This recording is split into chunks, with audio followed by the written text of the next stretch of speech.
Hey everyone, welcome to Bright Ray Academy, where future of radiology students will as bright as the rays.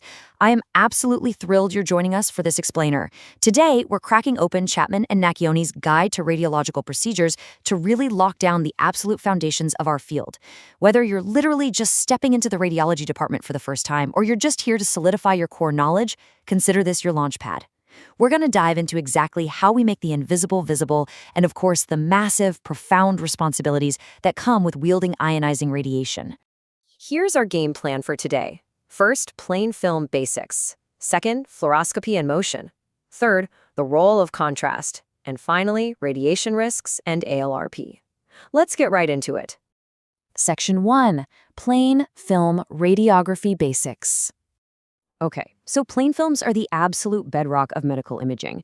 Think about the incredible structural detail we capture when doing something like a spine X-ray. Now, just to quickly recap the core concept of an X-ray, we're using ionizing radiation, specifically electromagnetic waves of 100 nanometers or less. These waves pass straight through the patient and actually create an image based entirely on tissue density. It's what gives us that brilliant razor-sharp look at dense structures like bone.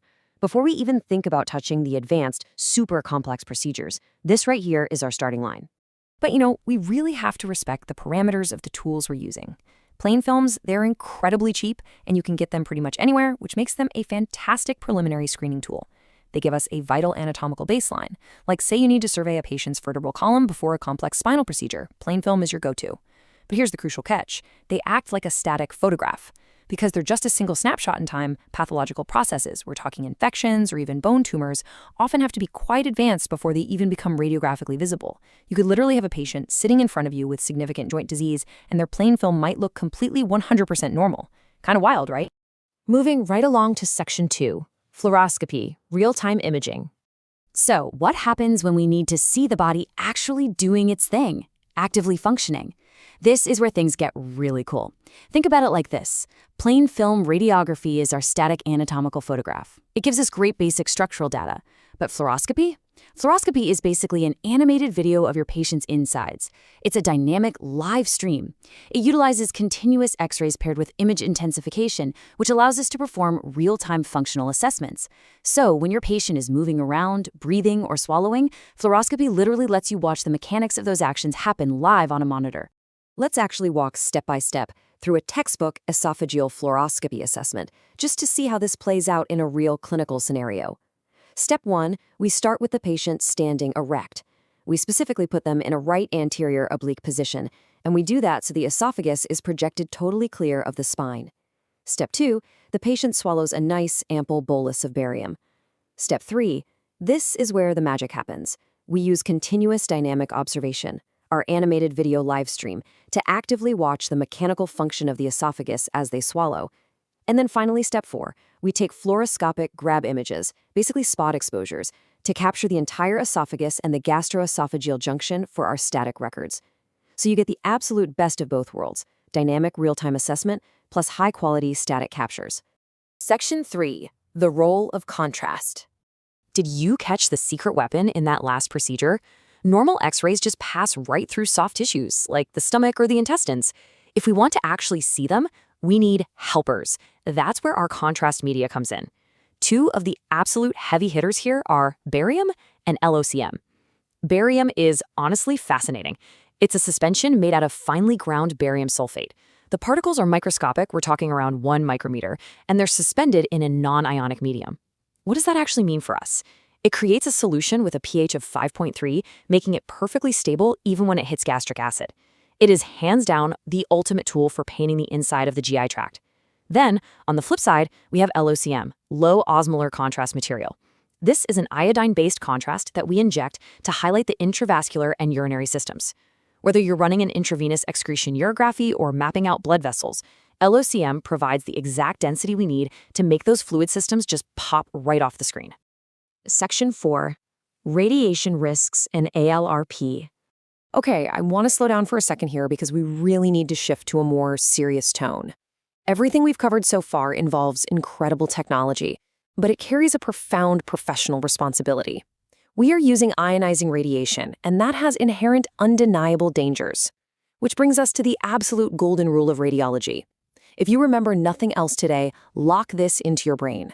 ALARP, as low as reasonably practicable. This isn't just a friendly guideline, it is a core legal and ethical principle. It dictates that radiation doses absolutely must be minimized, while also factoring in economic and social considerations. Look, it's impossible to totally avoid radiation exposure in our field, right? But every single decision you make has to be geared toward keeping that patient's dose as low as practically possible, while still getting the diagnostic info you need to help them. To really grasp why ALARP is so non-negotiable, we have to look at these somatic injuries caused by radiation. They essentially fall into two distinct buckets. First up, deterministic effects. These are injuries that have a very specific threshold dose. If you cross that line and overwhelm the body's cellular repair mechanisms, you get guaranteed tissue damage. Things like skin erythema or cataracts. The second bucket is stochastic effects. And honestly, this is the one that keeps radiologists up at night. There is no threshold dose here, none. It follows a linear no-threshold model, which means literally any amount of radiation linearly increases the probabilistic risk of inducing cancer or hereditary disease. So you might be wondering, how real is that stochastic risk in practice? Well, consider this number, 0.6%. According to the textbook data, in the UK, roughly 0.6% of the overall cumulative risk of getting cancer by age 75 can be directly attributed to diagnostic X-rays. Think about that for a second. That is a small but incredibly significant excess of cancers caused entirely by medical irradiation. It's a sobering statistic for sure, and it proves that what we do every single day has very real, long-term consequences for the people we're trying to help. Let's put this into perspective and talk about the kind of doses we're actually dealing with here. We measure effective dose equivalents in millisieverts, a standard, simple chest X-ray. That's about 0.02 millisieverts. To put that in context, that's roughly equivalent to just 3 days of natural background radiation. But then look at a lumbar spine plain film. That suddenly jumps up to 2.4 millisieverts. That's 14 months of background radiation. And then think about a dynamic fluoroscopic procedure, like a barium large bowel exam. That hits 9.0 millisieverts. You guys, that is 4.5 years of natural background radiation delivered to the patient in a single visit. The impact of the tools we choose varies wildly. And that perfectly tees up the ultimate directive from our source guide. I want to read this directly from the text because it's that important. The risk incurred by undertaking the procedure must be balanced against the benefit to the patient as deduced from the information obtained. This right here, this is the constant, critical balancing act you're going to be performing every single day of your medical career. You always have to stop and ask yourself, is the anatomical or dynamic data I'm about to get actually worth the deterministic and stochastic risks I'm exposing this patient to? So I'm going to leave you with a rather provocative question to chew on as we wrap up this explainer today. When you're the one holding that requisition form and a patient's health is entirely on the line, how will you weigh the diagnostic benefits against the deterministic and stochastic risks for your future patients? Will the rays you use illuminate the path to healing, or will they cast a shadow of unnecessary risk? Keep that in the back of your mind as you continue your studies. Thank you so much for joining me at the Academy today, and keep learning.